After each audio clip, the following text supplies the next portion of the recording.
आज की स्टोरी में मैं आपको बताने वाली हूँ कि आखिर ऐसा क्या हुआ था कि कौरवों को तो स्वर्गलोक मिल गया लेकिन पांडवों को नहीं मिला।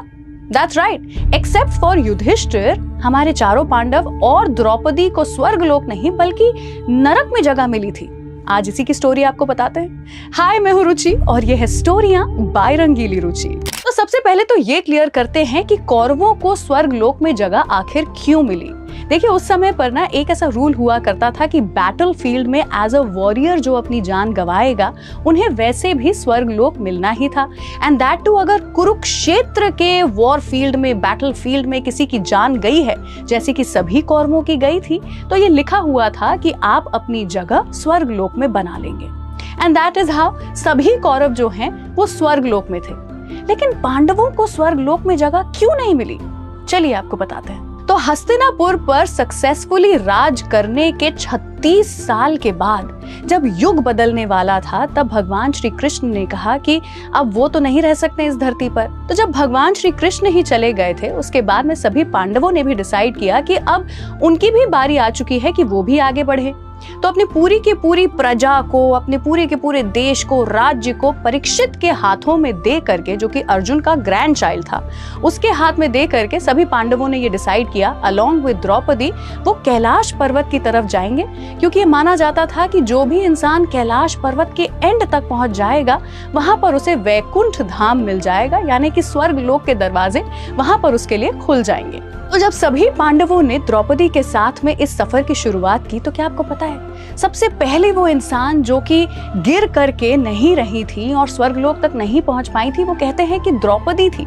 क्योंकि ऐसा माना जाता है कि इवन दो धर्म के हिसाब से द्रौपदी को अपने पांचों पतियों को समान रूप से चाहना था, समान रूप से प्यार और इज्जत देना था, वहीं द्रौपदी के मन में अर्जुन के लिए प्यार थोड़ा सा ज्यादा था, जिसके कारण उन्होंने धर्म का पालन नहीं किया और इसीलिए द्रौपदी को स्वर्गलोक में जगह नहीं मिली। सेकंड नंबर पर जो कैलाश पर्वत से फिसले थे वो थे सहदेव, क्योंकि कहा जाता है कि वो बहुत नॉलेजेबल थे, बहुत ज्ञानी थे, लेकिन उस चीज का घमंड बहुत ही ज्यादा था सहदेव के अंदर, जिसके कारण स्वर्ग लोक के दरवाजे उनके लिए बंद हो गए थे, क्योंकि घमंडी इंसान के लिए जगह स्वर्ग लोक में या वैकुंठ धाम में तो नहीं थी। तीसरे नंबर पर वो जो कि फिसल करके स्वर्ग लोक से नरक की तरफ चले गए थे, वो माना जाता है कि नकुल थे, क्योंकि वो अपनी सुंदरता को लेकर के, उनके लुक्स को लेकर के इतने ज्यादा गुरूर में रहते थे कि उन्हें अपने आसपास और कोई दिखाई ही नहीं देता था। He was so in awe of himself, he was so in love with himself कि उन्हें नार्सिसिस्ट माना जाने लगा था,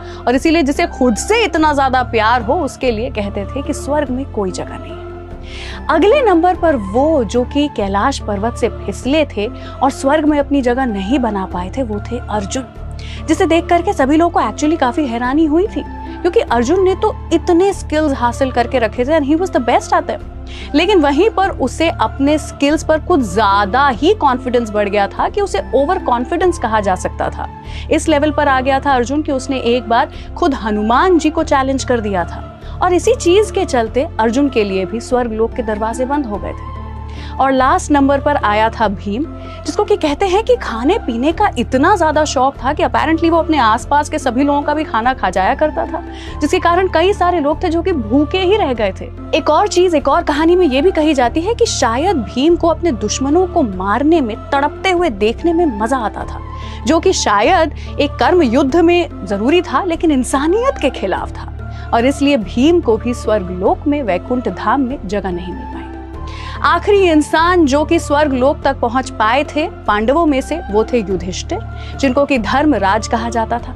लेकिन क्या आपको पता है कि उनके स्वर्ग लोक के दरवाजे तक पहुंचने पर युधिष्ठिर ने देखा था कि उनके साथ बाकी उनके सारे भाई भी नहीं है और द्रौपदी भी नहीं है, लेकिन एक कुत्ता जरूर है। और वो हैरान हो गए थे कि आखिर इतना लंबा रास्ता, हस्तिनापुर से लेकर के स्वर्ग लोक तक का रास्ता, पूरा के पूरा माउंट कैलाश, इस पर्वत को नाप लेने का रास्ता इस कुत्ते ने कैसे तय कर लिया। तो उन्होंने ये डिसाइड कर लिया था कि ये कुत्ता मेरे साथ ही रहेगा। लेकिन जैसे ही स्वर्ग लोक के दरवाजे खुले, अंदर से उनको ये बता दिया गया कि आप तो अंदर आ सकते हैं, आपने अपनी जगह बना ली है धर्मराज होते हुए, लेकिन ये कुत्ता अंदर नहीं आ सकता है, क्योंकि कुत्तों की जगह नहीं होती है स्वर्ग लोक में। उस बात पर युधिष्ठिर ने कह दिया था कि अगर ये कुत्ता नहीं आ सकता है जिसने मेरा साथ शुरू से एंड तक निभाया है, तो मैं भी नहीं आऊंगा। तो उस बात पे स्वर्गवासियों ने कहा था कि क्या तुम एक कुत्ते के लिए स्वर्ग में अपनी जगह छोड़ दोगे? तो युधिष्ठिर ने कहा था कि कुत्ते के लिए नहीं, बल्कि इंसाफ ना होने के लिए मैं स्वर्ग में अपनी जगह छोड़ने को तैयार हूं। और ये सुनने के बाद वो जो कुत्ता था वो खुद देवता बनकर के सामने आया, एंड अपेरेंटली वो धर्म के देवता थे जो कि वंस अगेन एक लास्ट टेस्ट ले रहे थे युधिष्ठिर का कि क्या वो सच में धर्मराज है और क्या वो सच में अपनी जगह स्वर्ग लोक में डिजर्व करते हैं या नहीं। तो ये थी स्टोरी बिहाइंड दिस कि कौरवों को क्यों स्वर्गलोक मिला और पांडवों को क्यों नहीं मिला। क्या आपके पास भी ऐसी कुछ स्टोरियां हैं जो आप चाहते हैं कि मैं लोगों तक पहुंचाऊं? तो नीचे कमेंट सेक्शन में लिख करके बताइए और देखते रहिए स्टोरियां बाय रंगीली रुचि। ऐसी और कहानियां सुनने के लिए सब्सक्राइब करिए फीवर स्टोरीज, कहानियां ऐसी जो दिखाई दे।